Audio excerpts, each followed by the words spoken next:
Good morning. Welcome to the Unitarian Universalist Church of Palo Alto, where we come to transform ourselves and each other and the world. It is so good to be together. Let's turn on our audio and video and just say hello to each other, just for just a moment so we can hear one another's voices through the Zoom. Hello. Good morning.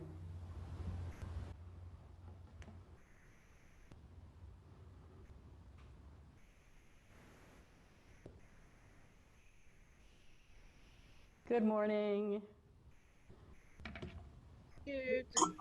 Good morning. Good morning. Good morning. Good morning. This is Greg. Hi, Everybody's everybody. doing fine. Hello, everybody. Good morning. Good morning, everyone. Hi, Nancy. Hi, Linda. Who Hi. else is here? What's Hi. Great to hear your voices. Christy and Glinda and Dick? Yes. Jane and Good morning, Eric Beth. and Yes, Beth. please do say in the chat who is with you so we know everybody who's there on the call. Fran. Good to see you this morning. Instead of just the person whose name is on the Zoom. And Nancy. Hi. Good morning. Good morning, good morning. And Docs and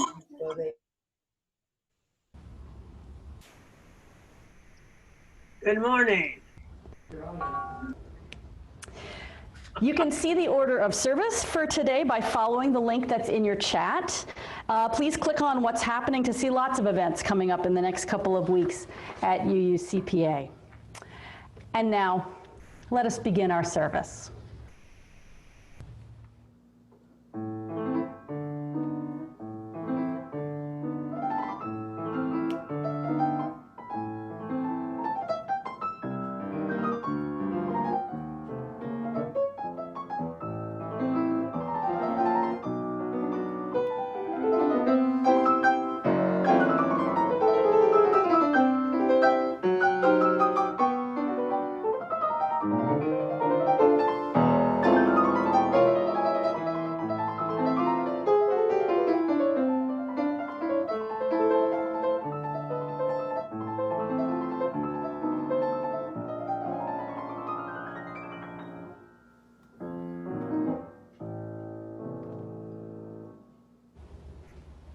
We light our chalice with the words of Dag Hammarskjöld.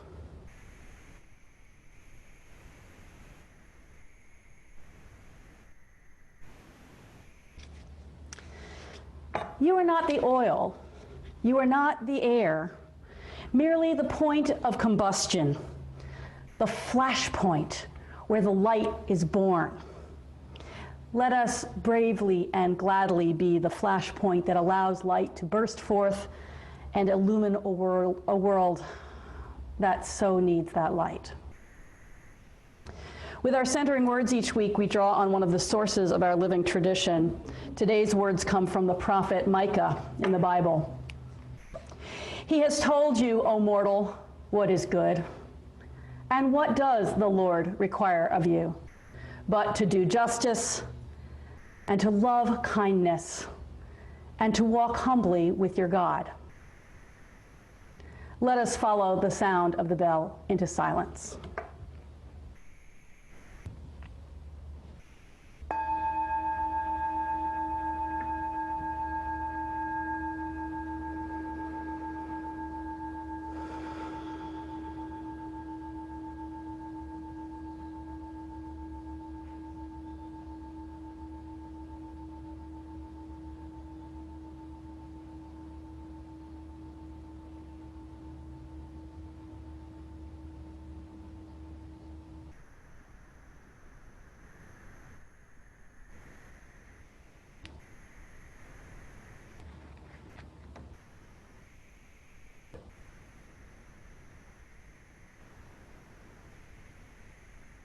As you may know, and you'll hear more about, Bruce is unable to play for some weeks, but he has left us numerous recordings of his beautiful playing. That, plus the fact that this song comes from a Muslim poet, Rumi, and is very appropriate for this Muslim holiday, Eid al-Adha, makes it worth repeating a second week in a row. So please join in as Bruce leads us in singing, "Come, Come, Whoever You Are."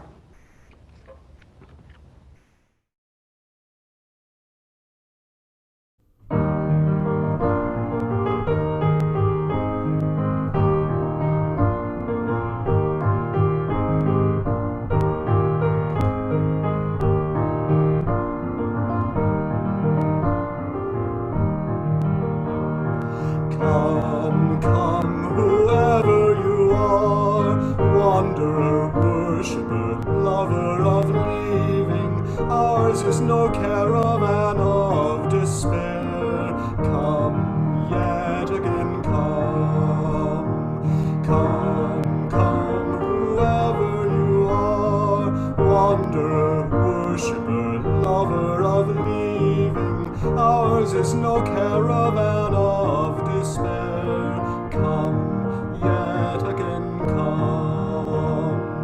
Come, come, whoever you are, wanderer, worshipper, lover of leaving. Ours is no caravan of despair. Come yet again, come.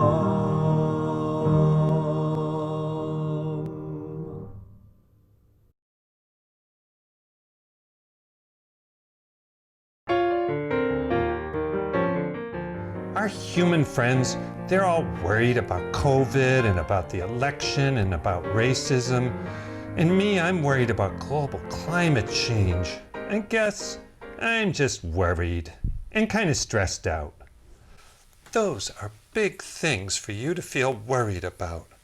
Yeah, I know.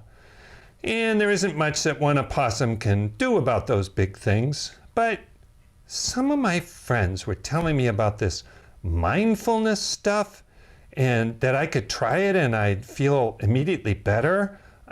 Can you tell me how to do that mindfulness stuff?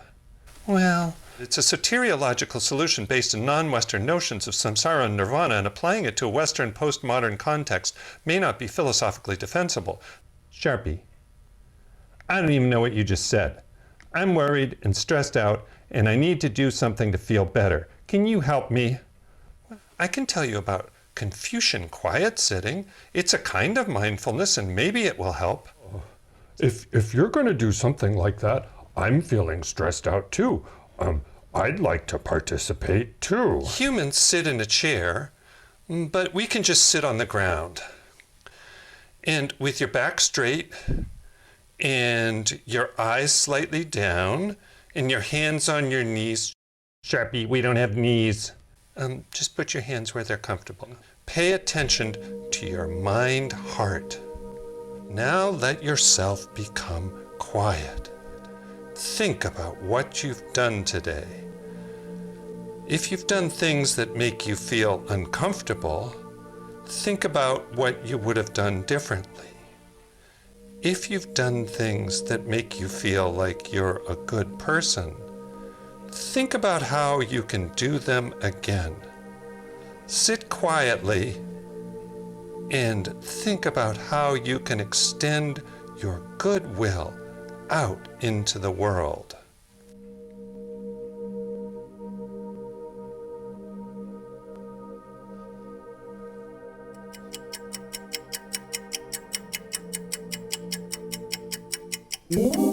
Okay, let's stop quiet sitting now. Oh, that was really good. Thank you, Sharpie. I feel much calmer. I feel more in touch with who I am. Sharpie, quiet sitting didn't work for me. I could see that. It's just sitting still isn't something that I'm good at. Sitting meditation doesn't work for everybody, Possum. I'll tell you what, next time we'll try some yoga exercises. That sounds good. If you will now send any joys and sorrows you have to share to joyconcern@uucpa.org or post them in the chat box provided by Zoom, I will share them aloud with the whole community. And I'd like to give a great big thanks to Dick Clark, who has been editing our newsletter for longer than I have been here, for a very long time, doing a marvelous job. And the next newsletter that we're sending in our material this week, it will be his last editing job. Since we don't have much of a print newsletter right now, that will resume in some form when we are back in person. But Dick is retiring with honors and laurels, and we're just so grateful to you. Thank you, Dick. And before we go into our time of prayer and meditation, let's hold all that we've read on the chat and heard aloud And also be particularly aware today, as I know many of us are, of our country folk in many cities around the country who are facing violence, including tragically at the hands of federal forces. We hope that all who wish to speak out peacefully may be able to continue to do so, and that peace will abide in our cities. Let us now have a time of silent prayer or meditation to hold what we have heard.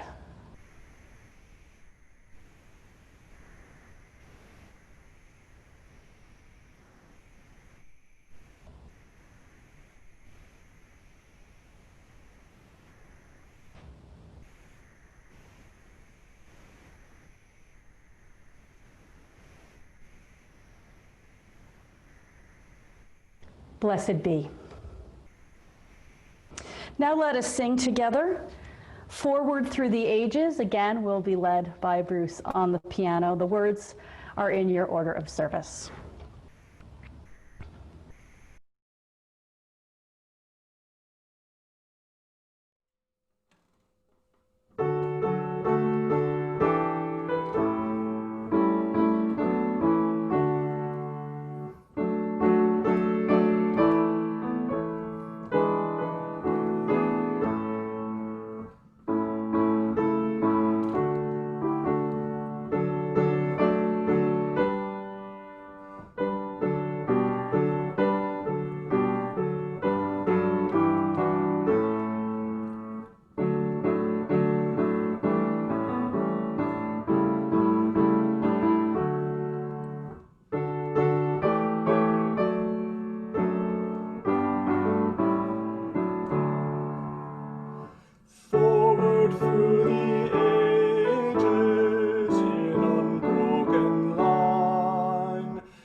Our reading is from the Islam scholar Anne-Marie Schimmel, writing about sacrifice in the poems of Rumi.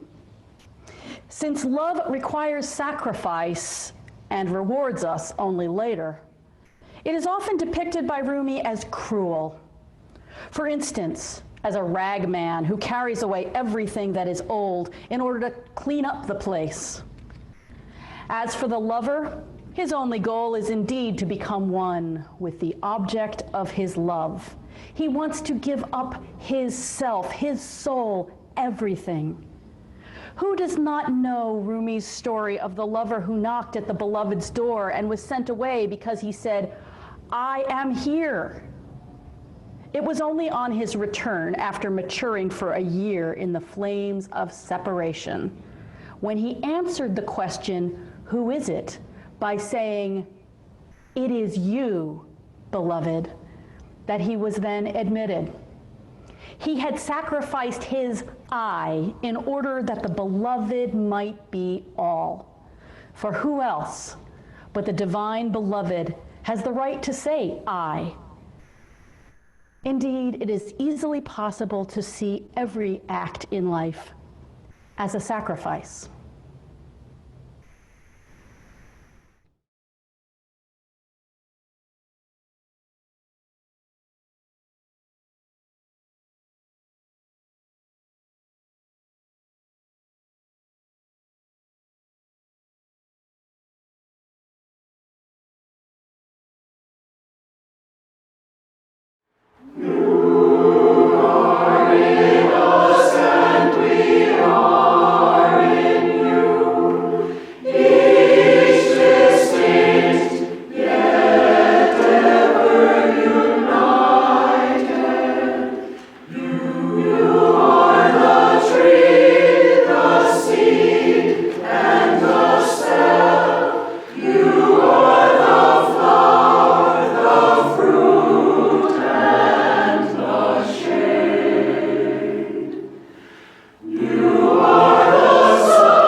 Schimmel, reading Rumi, says, "It is easy to see every act in life as a sacrifice."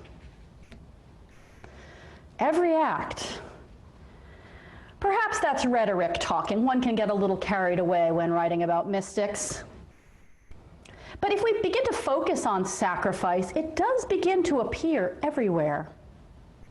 In firefighters, in the medical staff endangering themselves to save others from COVID-19. For that matter, in everyone who is working in a hospital or a grocery store. Bodhisattvas, we know, sacrifice their own entry into nirvana in order to free all beings. But one doesn't have to be a bodhisattva to put others first and sacrifice something of oneself. Most parents will tell you that they sacrifice sleep, professional advancement, and time with their partners, and countless other things for the sake of their children. The beautiful song, "My Father" by Judy Collins, tells of a man who dreamed that he and his family would one day live in Paris. No doubt if he were on his own, he could have cut loose and gone, but raising 3 daughters, he kept toiling in the mines of Ohio and never did see France. His sacrifice made it possible for his children to realize their dreams. No doubt someone made similar sacrifices for you and you for someone else. Maybe you gave up a good job to go back to school and do something that better expresses your values. Maybe you regularly give up comfort and endure conflict in order to make a more just society. And here you are, in your own home, instead of our taking hands with each other and singing alone, instead of in this mass of much-loved voices, that's a sacrifice as well. We ask one another to wear masks, to stay home and endure isolation in order to protect each other and to bring a swifter end to this pandemic. That's sacrifice too. We know from these and countless other examples that we must sometimes sacrifice something dear to ourselves for the sake of something even more important. Even gifts are a form of sacrifice, giving something of value at the cost of our money or our time for the sake of a relationship and the well-being and happiness of someone else. So sacrifice of many kinds, often smaller kinds, is ubiquitous.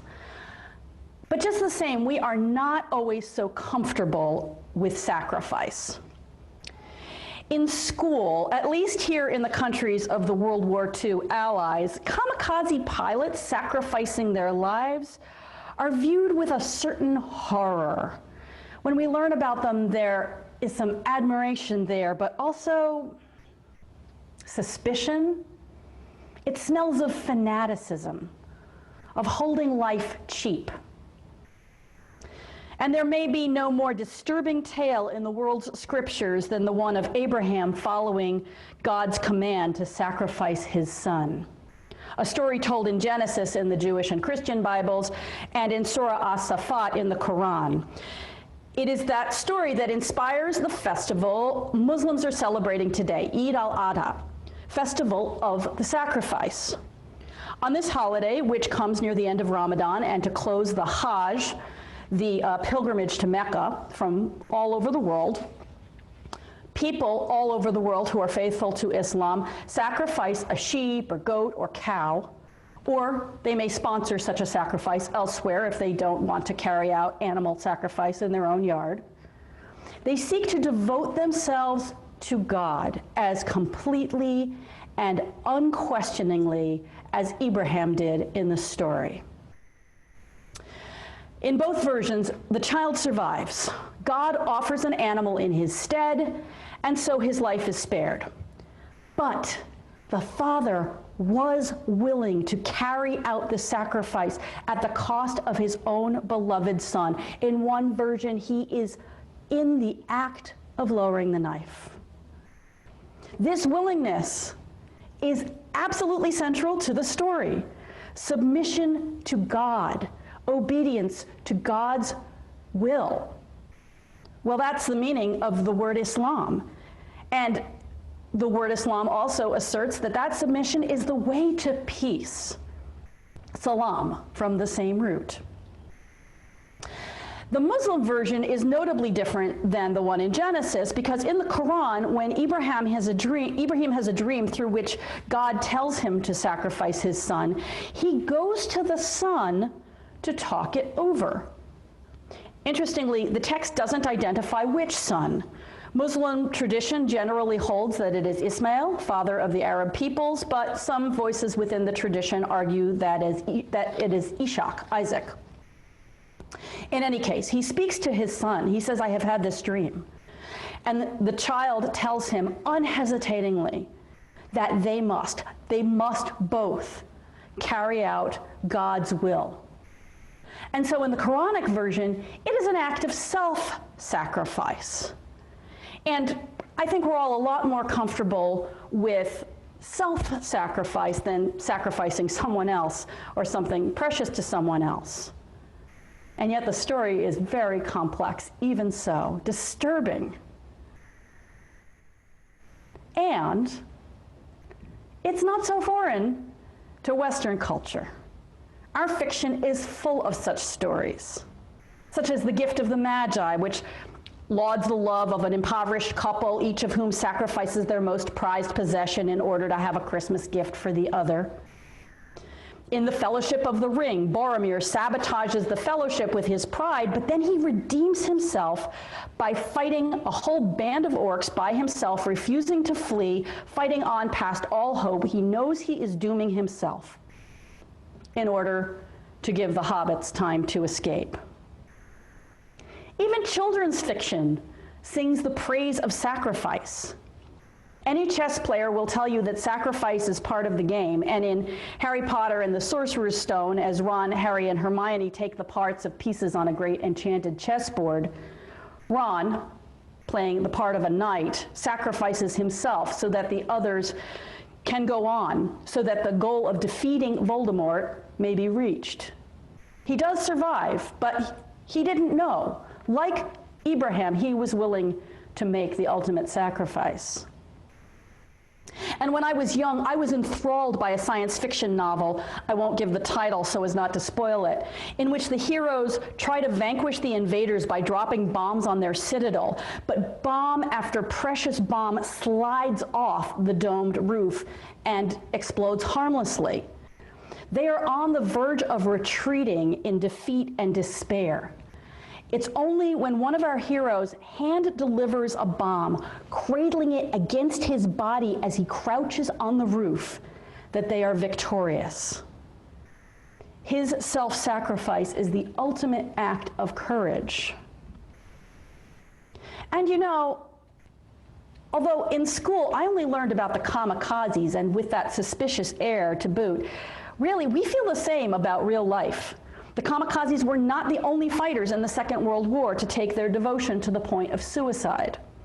On the Allied side, the story of John R. Fox has become legendary. A young lieutenant leading an advance party into Italian territory where the German troops were advancing. He called upon his artillery to fire upon the town, directing them closer and closer to his own position, and they protested that they could not fire any closer without killing him. He repeated his order, saying, "Fire it. There's more of them than there is of us." The artillery obeyed, killing not only him, but the Allied men with him, and his sacrifice was credited, in the words of his Medal of Honor citation, with delaying the enemy advance until other units could reorganize to repel the attack. So all these examples, are these people holding life cheap? Or do they value something even more than their own lives? Surely this is deeply admirable. Disturbing, especially when others are also sacrificed, as in Fox's case. But the fact that we honor him as a hero testifies that we too value some things more than one life or even many lives. Now, the story of Abraham in the English translation is disturbing for many reasons.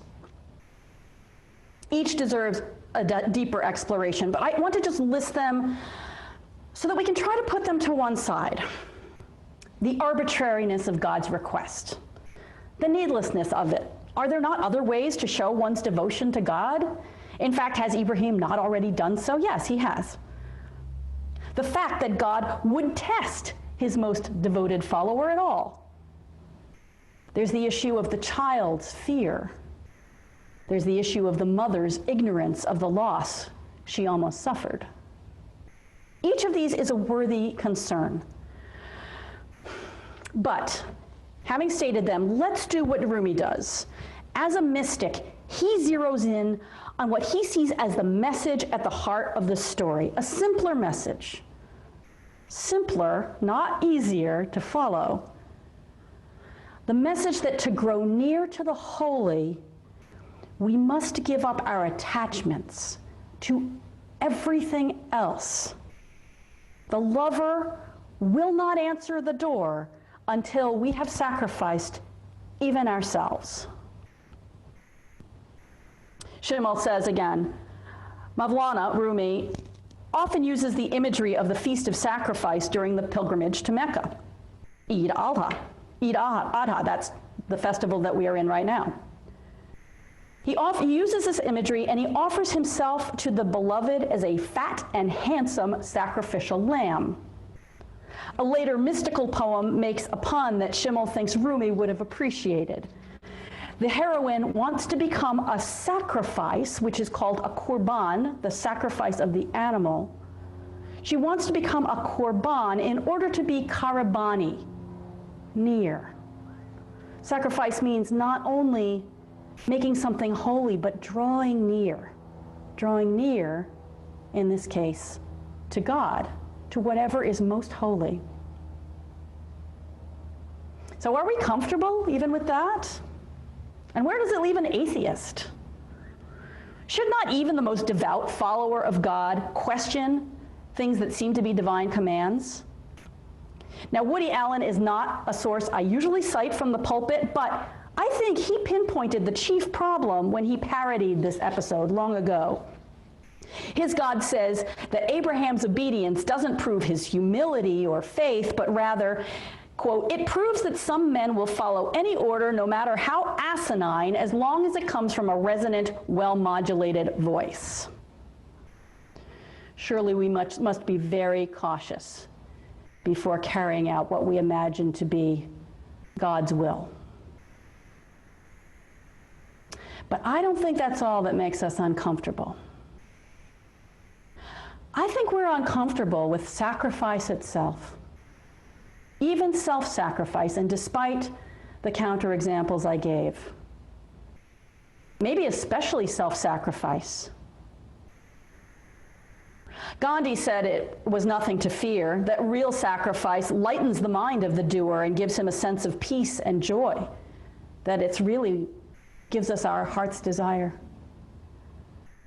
But I think in our deeply individualistic and capitalistic society, we are very mistrustful of this assurance.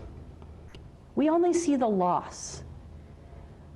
We believe that the individual is central, and that if we give up ourselves, if we surrender, sacrifice the I, we sacrifice everything.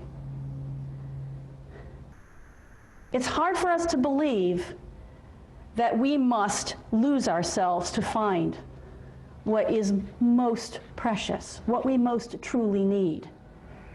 And that is why I believe we have so much to learn from Eid al-Adha, the festival of the sacrifice.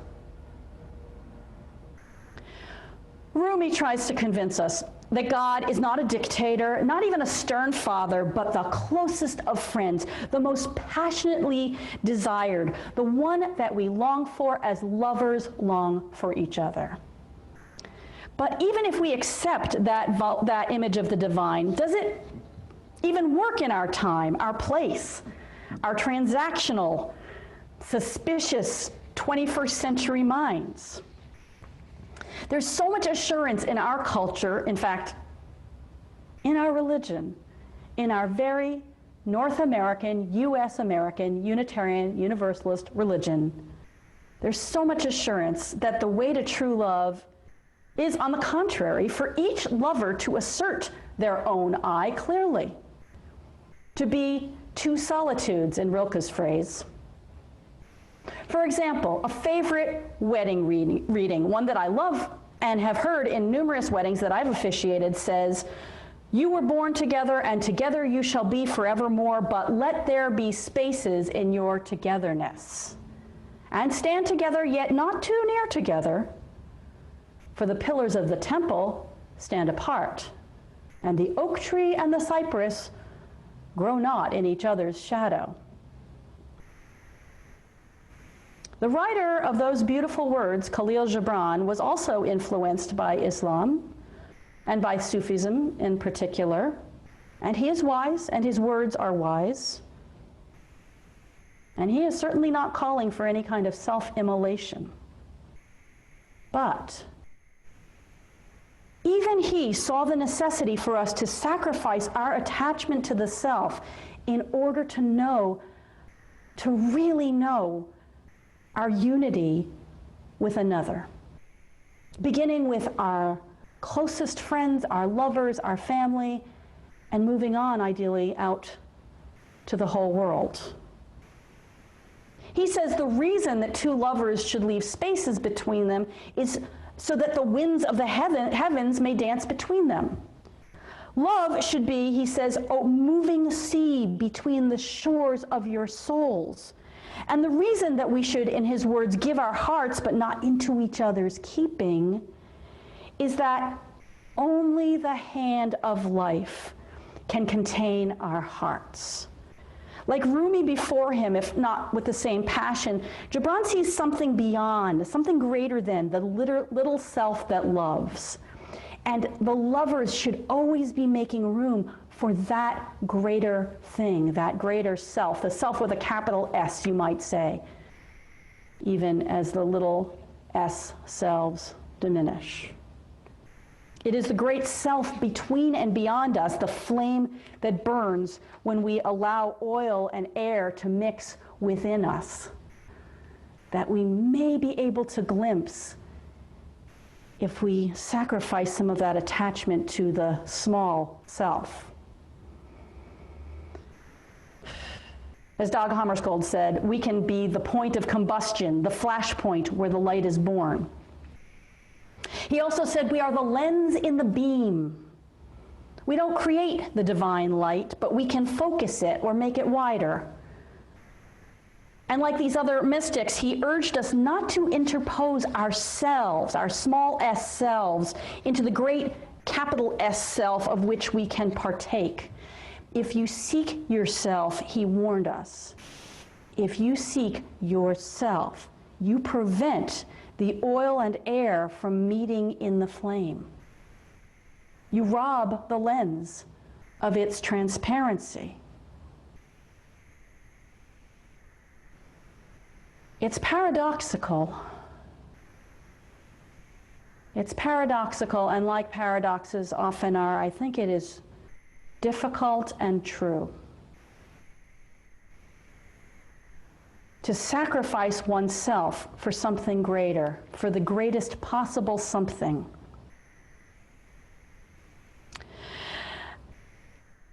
Now, we're easily deceived.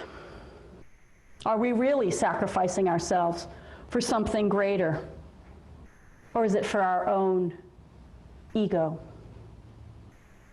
Is it the voice of God that Abraham hears? Or is it Satan? Or is it his own pride, his own delusion? For that matter, when John Fox sacrificed himself and his fellow soldiers to obliterate the advancing enemy, was he serving the cause of the Allies? Or himself? When kamikaze airmen blew themselves up with their planes the better to destroy Allied ships, what cause did they serve? Caution would seem to be indicated in matters of self-sacrifice. And yet mystics are not known for their caution. Neither are heroes. We spent some time yesterday with another scripture about sacrifice. In our sacred text reading group, we looked closely at the text that we heard as our centering words today. Micah, God saying, "This is what I want you to do." Immediately after saying, in the previous two verses, God saying, "I don't want your sacrifices. I don't want all the bowls and oil in the world. All those things that I command you to sacrifice, I don't care about that. I want you to do justly and love kindness," mercy it's sometimes translated, "and walk humbly before me." So let's pull back a moment and look at the context here. I don't want your sacrifices of animals and the fruits of the harvest, all those things that the Bible spells out one should sacrifice and that the people were sacrificing in the temple. But I think he's saying, not that those don't matter, but I don't want your sacrifices, the ones you're making. You're making them without this justice and love and humility. But I want you to make a different kind of sacrifice. And make no mistake, they are sacrifices as well. Rather than, or in addition to, these religious rituals, the sacrifices of your harvest, I want you to do justice. That means I want you to give up privileges, advantage, what is best for you. Instead, in each situation, I want you to do what is right. I want you to do justice. What is fair is not always going to be to your advantage. So sacrifice, Micah is saying, sacrifice your narrow self-interest for what is right. But more, I don't want you to settle for what is scrupulously fair. I want you to love kindness. And that means that you must bend over backwards for others, even when it means giving up what is, strictly speaking, your due. And so you must sacrifice first your advantage and then even what you are justly due. And beyond that, he goes on to say, I want you to walk in humility. Many translations, it was shared in our group yesterday, expand that as discretion. I want you to be discreet. I want you to be modest. This is not something you can show off. This is not something you can brag about, your sacrifice. So not only do I want you to give up your privilege and do what is just, not only give up even justice for yourself, but bend over backwards to be extra kind to others, extra generous beyond what they strictly deserve, I want you to be humble about it. I want you to surrender your will to the divine will, which is to care for others in all these ways. Then you will be walking humbly with my God, with your God. Then you will draw near.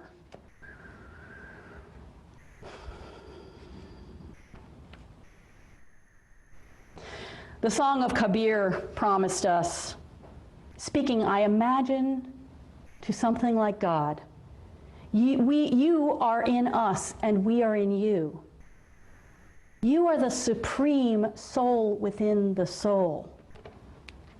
All of these great teachers from so many traditions are telling us that the great soul, the capital S soul, is what we get when we stop focusing on the little soul, when we're willing to give it up, to give up all our attachments, all that we hold most dear, even ourselves.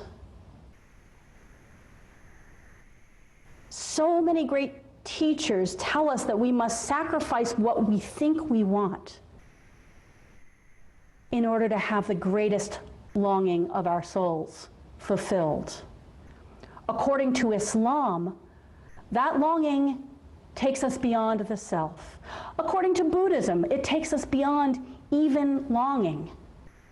And aren't they both true? Don't we glimpse that sometimes in moments of selfless giving? What great light might shine through us if we could stop focusing on ourselves and instead seek to be the place where the fire bursts forth. Maybe we will find out. Eid Mubarak, a blessed holiday to you, and blessed be.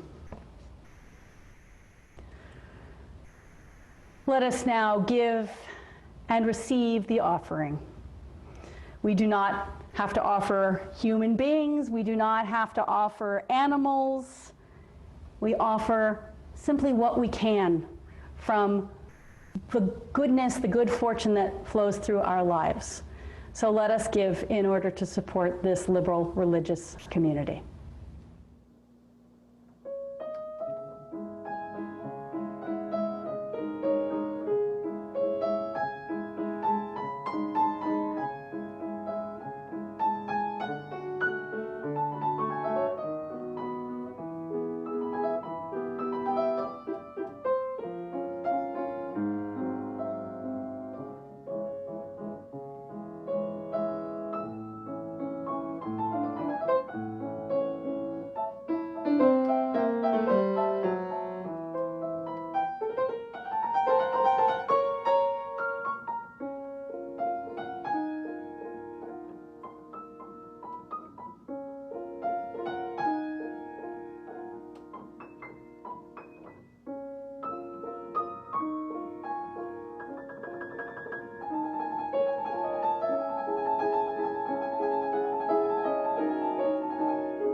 Thank you. Let us now sing together, Open My Heart. The words are in the order of service, and Bruce will play it through and sing it through for us several times. Open my heart.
Let us be part of the love that flows through all things. Let us be open to all that we seek and all that we do not even know how to seek. And may we find joy without measure. Go in peace.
I invite you now, before we say our benediction, to unmute and turn on your video.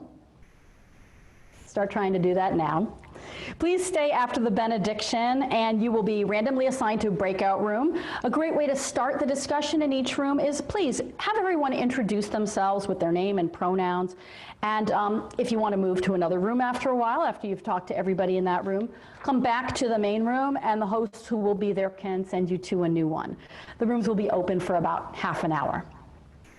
Now, let us say our benediction together. Go out into the world in peace. Be of good courage. Hold fast to what is good. Return no one evil for evil. Strengthen the faint-hearted. Support the weak. The suffering. Rejoice in beauty. Speak love with word and deed. Honor all beings. Honor all beings.